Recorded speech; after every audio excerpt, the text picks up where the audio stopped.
Splatoon is a series of games with an incredibly distinct style. From its visuals to its music, it stands apart from most other games I've played. Okay, we're not talking about that today. Well, I'll get to it eventually, but not today. Today I wanted to talk about the music of these games specifically, and how the devs use it not just as simple background noise, but as a tool for world building. If you didn't know this already, all of Splatoon's music is fully diegetic, being attributed to various fictional artists. I recently posted a video covering Chip Damage, a song by the in-universe band ABXY. Now, if you're subscribed to the channel, you may have been confused if you got that notification in your feed, but that was all according to my plan.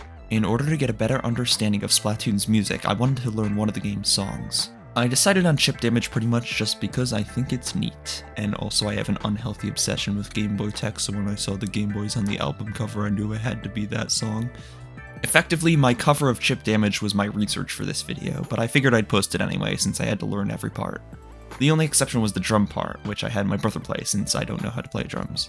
Having learned and played all the other parts of the song though, I think I've gained an even deeper appreciation for not just how well composed these songs are, but how well they tie into the lore and world building of the Splatoon universe.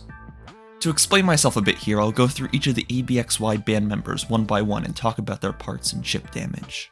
Now, just to make things perfectly clear, my knowledge of music theory is incredibly limited, and because of that, I'll be going more so off of vibes and my own experience with the song, rather than, music rules. Harmony is the lead singer and synth player for the band, and she's high as f***.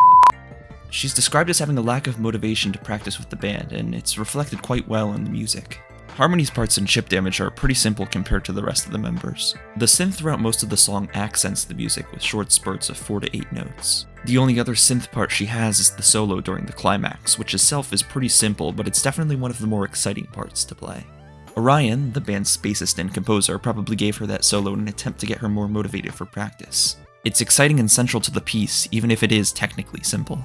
It's something that she would be able to pick up without too much time investment and practice, and she doesn't have to play for the entire duration of the song either. In regards to her vocals, it's said that she usually lip syncs during performances due to the effects placed over her voice. That also means that she doesn't need to spend as long practicing, as the vocals are all done before the performance.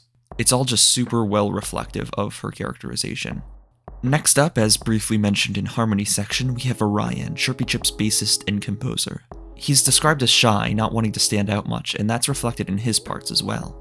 This song's bass lines are pretty technical and difficult, but they never take the spotlight. It has some very interesting parts, but remains in the background, supporting the rest of the band. As the composer, of course, he's responsible for writing all the other members' parts. Of note, Orion is responsible for the band's chiptune aesthetic, as it is an interest of his. To quote the wiki, he likes things that are strange and outdated. He's just like me for real, for real. Despite this, he passes the synth role and voice effects off to the other members, sticking with a pretty standard bass guitar. Again, I think that fits well with him being reserved about his hobbies and not wanting to stand out. Moving on to Clash, he's described as being loud and energetic, having formerly been part of a band known as Buddy Buddy, which is Japanese onomatopoeia for a loud, repetitive sound. His part fits with this as well. For the song's intro and chorus, he plays a single, albeit technical line, repeated over and over throughout the song. For the rest of it, he uses exclusively 2-note chords. Clash's parts are simple enough where I was able to pick them up without any prior experience with the treble guitar. He's a very simple, repetitive person, and it reflects in the piece. He bounces back and forth with Harmony as the lead instrument, dominating the parts of the song where she isn't soloing. Clash also does the backup vocals for the song, and like Harmony, they're pre-recorded. I think this also fits with his personality, as his voice is good for the backup, but focusing on it isn't really his style. Just lip-syncing during the performances means he can focus on playing the guitar. Finally, we have Sid, the drummer. Since I didn't play this part myself, I asked my brother about how the piece felt to play. He described the piece as very difficult. Despite that, the drums never take center stage in this song. Similarly to Orion, they're in the background supporting the rest of the song and also being just absolute bangers and difficult to play. I'm starting to feel like a broken record here, but once again, this is very well reflective of Sid's character. Once again, to quote the wiki, he has a strong reputation for his musical techniques and rarely ever takes the lead, rather focusing on supporting the others. He has a lot of musical experience, having worked with a number of other bands in the past. Not only are the composers of Splatoon's music creating non-stop bangers, but they're also helping add more depth to the world.